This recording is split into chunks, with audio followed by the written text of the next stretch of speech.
don't know why something about this is so funny to me right now. Just how uncomfortable and like wrapped up and cushioned we are right now. But we're off work today, and there's always a lot going on, different things that we could talk about. And I was like really contemplating after we had a little bit of a cry here, a little bit of a release, and made ourselves very uncomfortable. Then we did everything to make ourselves more comfortable, hence neck pillow. We got our little squishmallow. This is Holly, little owl we found not too long ago during a squish hunt. And then we got our other, that's Bessem down there, and then we got this is like one of our fuzzy hoodies, and we're just fully like there's my towel from my wet hair still drying. We're just like fully, if we could like back up, I'm not going to give like the full view, but we are just sunk into this little corner of the couch with all of our soft, cushiony things, and we are processing things. And it's so silly, so funny, but so real, right? So, while we haven't necessarily shared why we have been doing a lot of the things that we've been doing for a long time, and in the last video, I only just briefly touched on it before it cut off because like I said, I didn't have storage on my phone, so that we did just delete a few more things off our phone, so hopefully we'll have more room. I don't know, but if we continue off that conversation, part of what we've been doing for a long time is expressing different aspects of the energies going on around us, how they change and how they affect not only us personally, but also the world as a whole. And this is one of the really neat things about humanity, is because we can experience things so similarly, or, oh wait, we're getting a spam call. Hang on, let me get rid of that. We can experience things so similarly to people around us or across the world, right? And at the same time, like, have completely different or opposite experiences. And it's just really cool how everything works together around the world, that things kind of naturally balance and work themselves out without us necessarily having to do certain things or to do so much. And it's part of the reason why even when we take certain actions in our lives that affect the people around us, in whatever way they do, that there's always a kind of balancing force that is happening, whether we see that or not, right? So, yes, and we do have the grand water trine going on. We just entered Scorpio season, and we just transitioned out of Libra. We just had the new moon in Libra right on the cusp there, and there's just, with the way that all of these energies, are manifest in our own life and the way that we experience them in our entire body, right? Like our physical body, our mental body, our emotional body. The things that we create and that we share are small expressions of that. And for a while now, we've been wanting to share more of that, I guess you could say, share more of those expressions for us personally and how we relate to it on a larger scale. I mean, I'm so uncomfortable still. I think there's you can see here when I was first getting on the camera, I was there's a little streak on my nose there, and I think there are other parts of my face too, but I quick tried to brush it in from our tears, and I'm just overall quite uncomfortable from the little moment we had, and I'm just I'll just fall into the hole here. Yeah, where do we begin? I guess yeah, so like in honor of the different energies that we just described briefly, for current things that are happening, we've been contemplating a lot, and I'm always a little iffy as far as like what I share and how much, right? But we're gonna get into that. But we're so good at being so vague. It's self-protective, yeah. But it's a habit that I have worked hard at trying to not like fully release or let go of, but just peel back a bit on, if we're going to allow ourselves to be seen more fully than we have in the past, then we have to stop hiding certain things. And so, not that it's even necessarily anything bad or like negative, it's just, we are very self-protective to an extreme measure. We have been for a long time. And so it's like constant, conscious, consistent effort that we have to put into like unmasking ourselves in that way and opening up more to the world around us.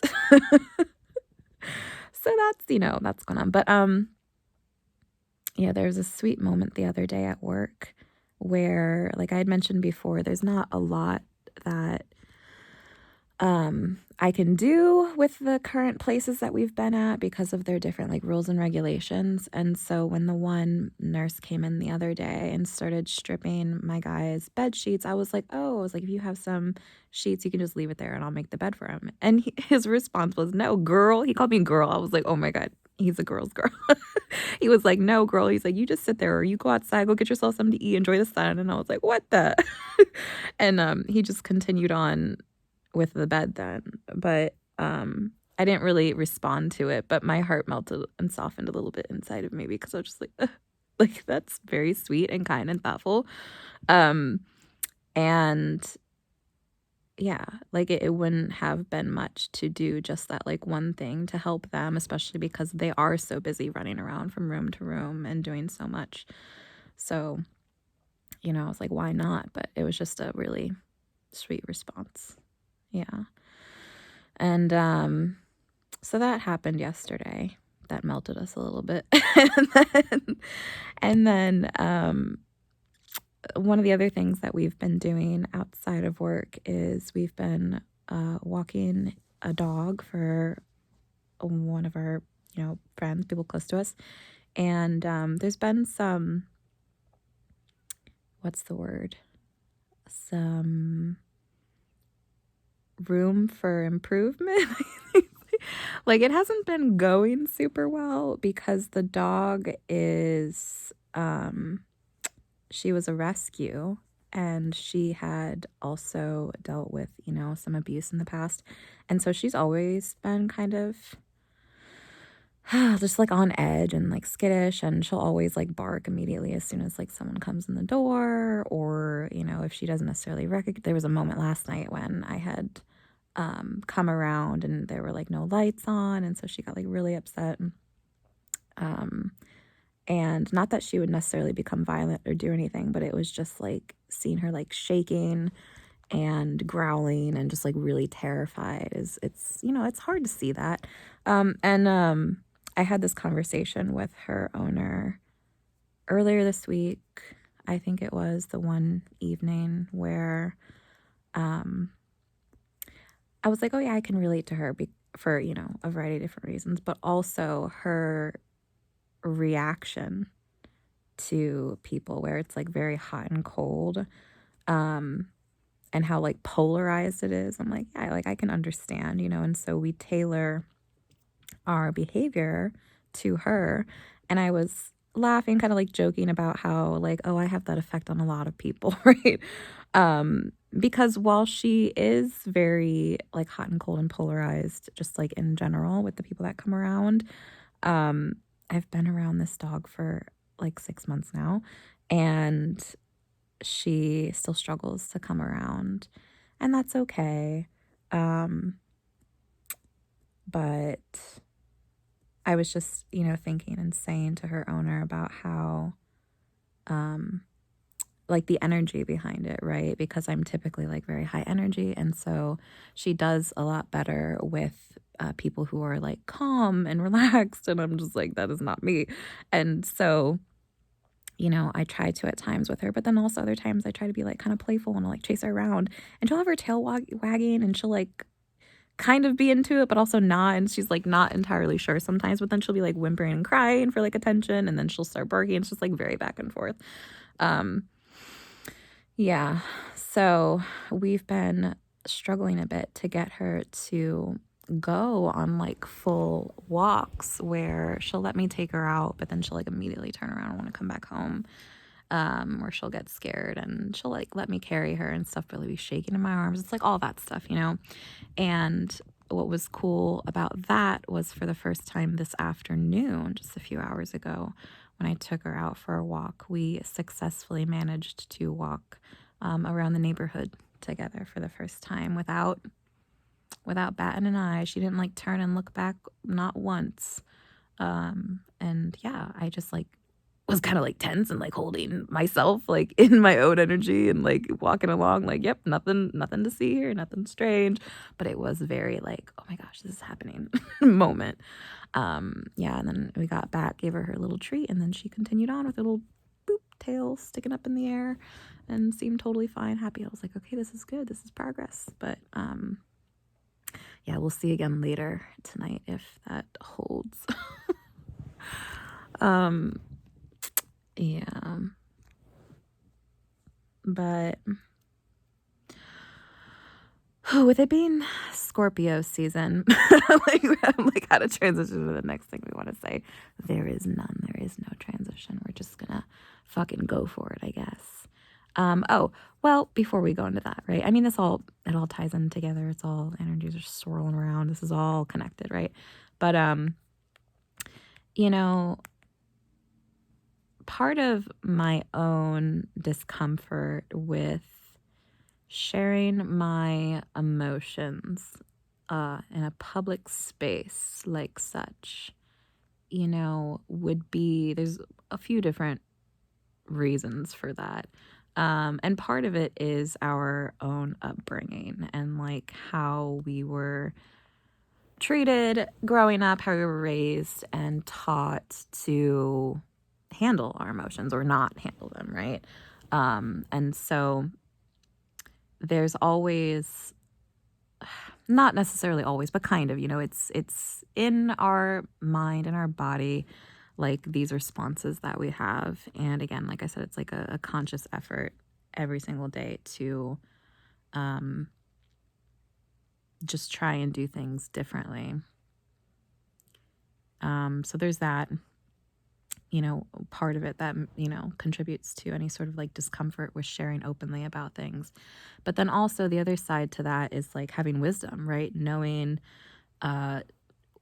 when to share certain things and how much, and like understanding why we're doing it, the intent behind it, all those different things, right? Because as we know quite well, there are people in the world who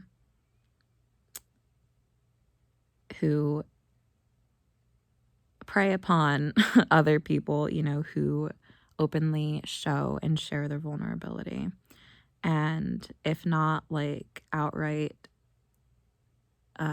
preying on someone, there are also people who just like internally can feel a sense of like satisfaction, for example, from like seeing other people cry or seeing them show what they would consider to be weakness or softness.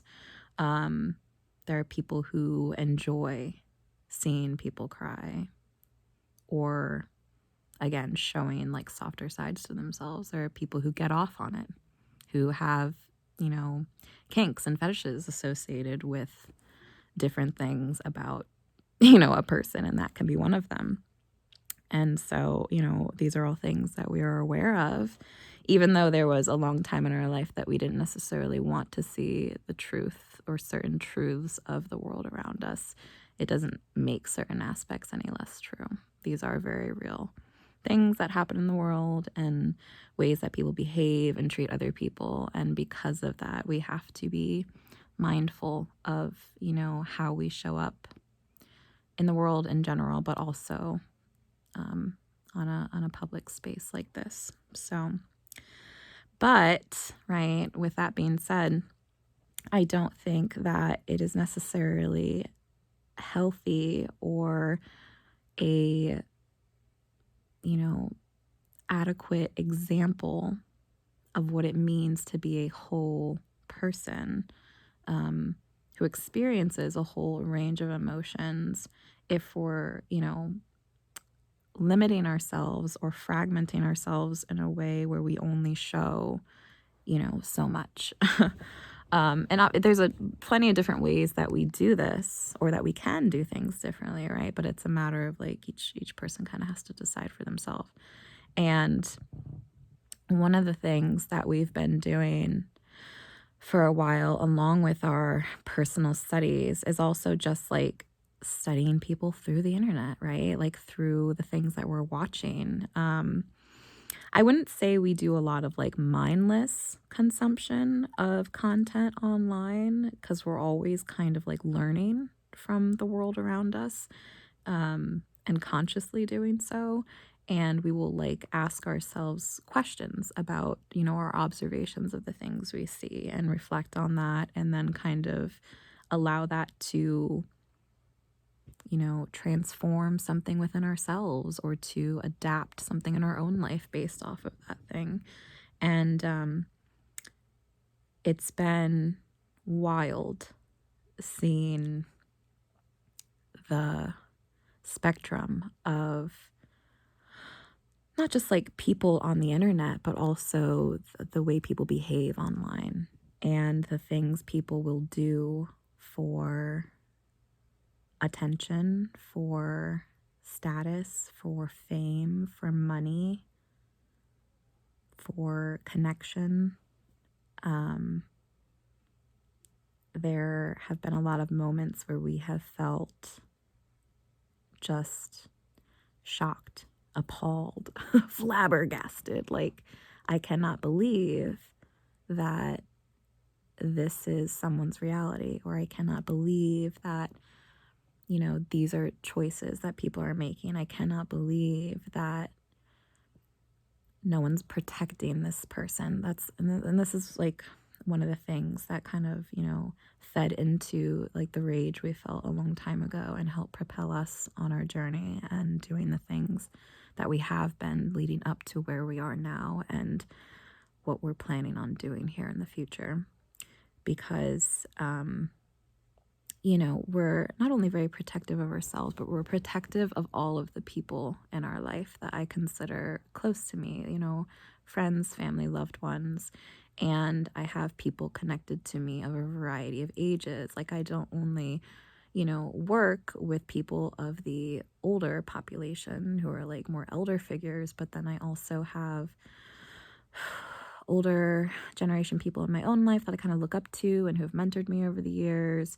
And then I have, peers, people like my own age, friends within that age range. And then also a lot of my friends who are my age, who are either married or like single parents, that have kids. They're also connected to me, and I've like done a lot of things with them over the years. And, it's all the more reason to like not only nurture those relationships privately, but to protect those people, right? And so like online, when we talk about the things that I've seen that I just never, like, I can't even fathom,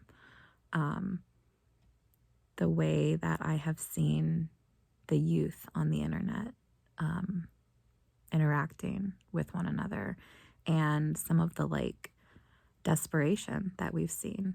How many young people who have cried out on the internet for help, or who are just like seeking help in different ways, and because they don't feel like they have that around them, whether that be like living in households where they're not supported, or in bad relationship dynamics, whether it's like friends or, romantic relationships. And there's just so much chaos in so many different people's internal worlds that is then projected outwards and shared onto these screens that we're like watching this from, right? And as someone who is, somewhat like highly sensitive, we could say, And that's a whole other topic, right? Because I feel like as human beings, we are all like highly sensitive on a very basic level. Like it's just a part of who we are, but we have lost our sense of who we truly are and our relationship to ourselves, to our mind and heart and our own body, and to, the very real energy and love that exists within inside of ourselves. And there are a lot of reasons why that is and why things have come to be the way that they are. And there's a lot that has really pissed me off, you could say. And so, we're pretty careful about a lot of different things, but especially when it comes to certain energies that we feel within ourselves at any given moment, and how it could be affecting like another person or people around us. And with our anger particularly, right, like when we went through a period of time where we were just feeling everything that we hadn't for a long time to a very great intensity, it was important for me at that time to very much like be in a hermit mode and to explore and seek to understand why I was experiencing the things that I was, and be able to experience it fully, giving myself the space and time and support to do that in ways that no one else ever really has for me. And in doing that for myself, having that experience and then continuing to practice that over time has helped me in being able to, be where we are now to help share certain things about what we've learned through our experiences now in a more public sphere like this, right? And ideally do it in a way that is not going to hurt anyone, that's not going to cause any more pain that has already been done. I was like 22, right? Ooh, bitch. Where do we go from here? So Scorpio season and talking about all these emotions and stuff, right? And the grand water trine. Ooh, bitch. Yeah, we have a lot of water in our charts too. Our charts, my singular chart, I mean. Who am we talking about? I've been in the habit of talking like first, second, third person for like ever. I know it comes off a little wacky, but it is what it is, beach. Oh God. Yeah, we have a lot of water in our chart as well as air and earth. We have the least fire, although we do have, placements in our Leo Sag, and then no major placements in Aries, but we do have some smaller things there. But we have a lot of the other elements, and so with the grand water trine right now, being Scorpio season, we're just feeling extra emotional, I guess you could say. I guess you could say that, perhaps. Yeah. And one of the things too is, I've mentioned briefly before, being a plutonic individual. And I think when I mentioned it before, I was like, we're not going to get into it right now. But right now, we're also not going to get into it. Not too deep, but we can talk about it a teensy bit. Next to Pluto, we have the most Venusian aspects. So it's like Pluto and Venus are highest aspects as far as how those planets interact with all the other placements in our chart, I guess you could say. And so understanding our dominant planet or dominant placement can help to not only understand ourselves better, right? Like an astrological chart can in general, but also help us understand our relationship to the world around us and to our other relationships. And yes, the thing about being plutonic too, it's, I'm like, oh God, oh dear God, here we go. Um, yeah, because we just exited Libra season, and I was thinking about talking about this during the Venus and Libra transit too, but I was like, not yet. Should we do it now? I don't know. Maybe. I'm like, As you can tell, there's not a whole lot of planning that goes into this portion of what we're doing, right? Like overall, like what we intend to do, like we are carrying that out. But as far as like on the spot, ooh, bitch, we'll just kind of see. We'll just go with the flow, see what comes up, see what comes out. Oh God. Yeah, but for a long time, oh my God, I'm like, am I really gonna talk about this right now? Maybe I shouldn't. Ooh, that's that Scorpio hitting. Oh God. Yeah, okay. Well, let's go for it. So we're already 26 minutes in. Do we really go for this right now? This could be a while. I'm gonna try not to go too in depth. But one of the things that I have experienced in my relationships, for example, throughout my life, whether that be friends of mine, family, or like romantic interests, is there has, I was about to say always, maybe not always, but very often there has been this undertone, I guess you could say, where I have experienced some things that we would just call plutonic in nature, right? Where there is a certain level and depth of intensity and sometimes obsession and possessiveness and control. I'm like, oh God. Yeah, and there's a reason, right, why and this contributes to why we have been so private about our life for so long, and so protective because of, again, what we have experienced and gone through. And this plays a huge role in it. Yes. I think, from growing up as a very sensitive child, and not only being a sensitive child, but being a plutonic one and a Pluto-Venus one. I'm like, you can maybe get a hint as I describe this about kind of some of what it maybe would have been like, right? And again, as a kid, because I was still somewhat sheltered, like there was a lot that I just didn't necessarily know or understand yet, I lived in an environment where I thought that what I had lived through was normal when, when leaving that place and going out into the world, I quickly realized was the furthest from. And again, I don't want to go into like the full depths right this very moment about all of what we have experienced, but there's definitely been that plutonic undertone, and there's been a lot of really wild things that have happened. Yeah, a lot of emotion that comes up with that, but just to get a better idea of what's going on. So when it comes to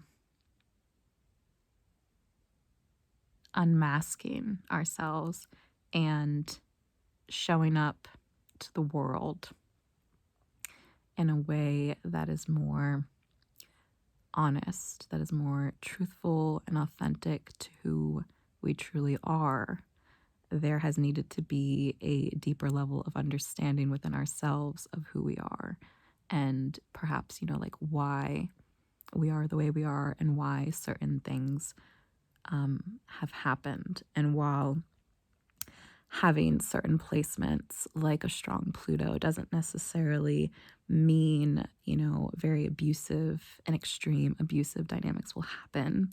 It definitely can be a marker and indicator for that. And, all the more why there can be such secrecy tied to those things. Yeah. So we have been trying for a long time to do the internal work that we've needed to do to be able to show up more fully, not only for ourselves, but for the people around us that we love very deeply. And we have managed, to grow into a person who can be proud of ourselves and who was able to end certain patterns that existed within our lineage or generational line, not carrying out the same mistakes that the people before me did, which is like huge enough as it is, right? But I didn't understand also for a long time, again, necessarily like what we were doing or exactly like what it was or why. We just kind of followed our heart for a long time. And when I say that, and when we hear other people say things like that, it can get misconstrued, I think. I think too, because a lot of the times when people have talked about like following one's heart, there has often been a kind of internal imbalance where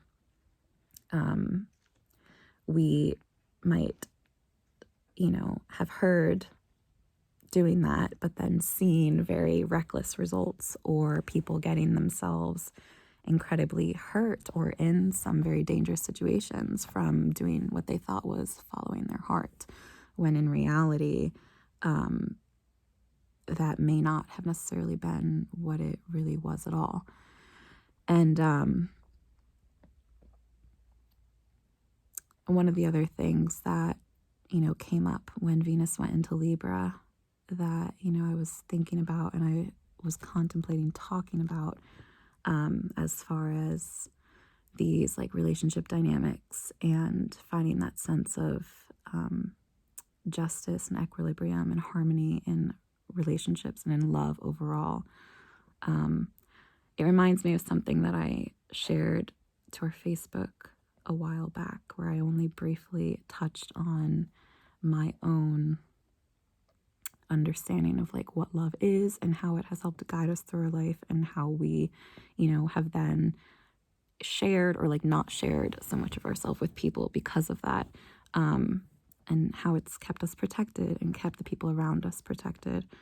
That came up again. And while I have talked about, I'm like, as I'm talking, I'm like, you sure you want to say that? I don't know. Maybe. I think there's just, oh God, there can be, fear that comes up. And again, a lot of it is unconscious. It's like deeply buried in the subconscious mind. But we have these moments, pretty consistently that we try to check and work through. But while we have had a lot of interesting experiences in our life when it comes to love, like from the get-go, from when we were a young kid, I gotta take this off. Oh shit, it's getting serious. I gotta take the My Melody neck pillow off. That's how you know it's getting real. Yeah, throw that shit over there. Let me unplug my phone. Okay. I need to get comfy for this one. I'm still contemplating, oh God. It's not even like anything bad either, which is the funniest part about it. It's just like, again, so protective of my own heart. And then because of everyone I love, and how I am connected to those people, I just am like, whew. Yeah, since I was a kid, I always had a particular vision